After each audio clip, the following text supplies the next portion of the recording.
ಅದೇ ನಾವು ಮಾತಾಡ್ತೀವಿ. ಡಾಕ್ಟರ್ ನಂಬರ್ ಕೊಡ್ರಿ ನೀವು. ಈಗ ಇನ್ಚಾರ್ಜ್ ಡಾಕ್ಟರ್ ಕೊಡಿ. ಇನ್ಚಾರ್ಜ್ ಬರ್ತಾ ಇದಾರೆ. ಒಂದೇ ಕೊಡಿ ಸರ್, ನೀವು ನಂಬರ್ ಕೊಡಿ ಸರ್, ಅವ್ರು ಮಾತಾಡ್ತಾರೆ. ನೈಟ್ ಇಂದ ಇಲ್ಲೇ ಡಾಕ್ಟರ್, ಇವಾಗ ನೀವು ನಂಬರ್ ಕೊಡಿ, ಮಾತಾಡ್ತಾರೆ. ಚೆಕ್ ಮಾಡ್ರಿ ಅವ್ರ ಮಾಡ್ರಿ ಚೆಕ್. ನೀವೇ ಚೆಕ್ ಮಾಡ್ರಿ.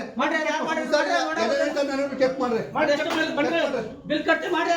ಬಡ್ಡಿ ಚೆಕ್ ಮಾಡ್ರಿ. ರೀ, ಆನ್ ಸ್ಪಾಟ್ 1 lakh ಬೇಕಾ? ನಾನು ಇಡ್ತೀನಿ. ಡಾಕ್ಟರ್ ಎಲ್ಲಿದ್ದಾರೆ ಇವಾಗ? ಡಾಕ್ಟರ್ ಎಲ್ಲಿದ್ದಾರೆ? ಡಾಕ್ಟರ್ ಎಲ್ಲಿದ್ದಾರೆ ಸರ್? ಡಾಕ್ಟರ್ ಕರ್ಸಿ. ನೈಟ್ ಶಿಫ್ಟ್ ಮುಗಿತಲ್ಲ, ಡೇ ಶಿಫ್ಟ್ ಅಲ್ಲಿ ಡಾಕ್ಟರ್ ಇರ್ಬೇಕಲ್ಲ. ಡಾಕ್ಟರ್ನ ಕರ್ಸಿ. ಎಲ್ಲಿದ್ದಾರೆ ಡಾಕ್ಟರ್?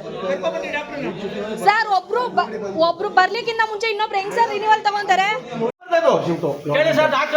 ನೋಡಿ, ಜಯದೇವ ಹಾಸ್ಪಿಟಲ್ ಮೈಸೂರು ಇಲ್ಲಿ ಒಬ್ರು ಡಾಕ್ಟರ್ ಇಲ್ಲ, ಒಬ್ರು ನರ್ಸು, ಒಬ್ಬರೇ ನರ್ಸ್ ಇರೋರು. ಎಮರ್ಜೆನ್ಸಿ ಇದು.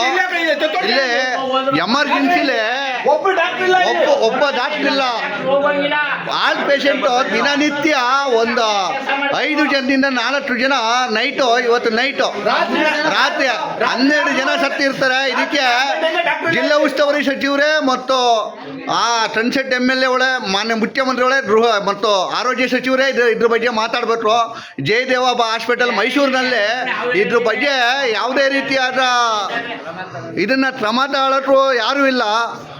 ಇಲ್ಲಿ ನೋಡಿ, ಇಲ್ಲಿ ಆಲೆ 11 ಪೇಷಂಟು ಸತ್ತೋಗಿರೋ, 11-12 ಪೇಷಂಟ್ ಸತ್ತೋಗಿದ್ದಾರೆ.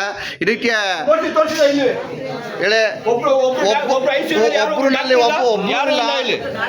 ನೋಡಿ, ಇದಕ್ಕೆ ಸಂಬಂಧಪಟ್ಟಂತವರು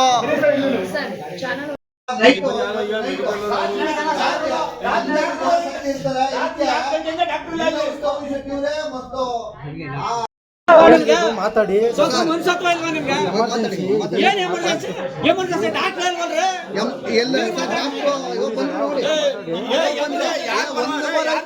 ಮಾತಾಡೋದು ಬೇಡಿ ಕಣ್ರಿ ನೀವು. ಗೊತ್ತಾಯ್ತಾ?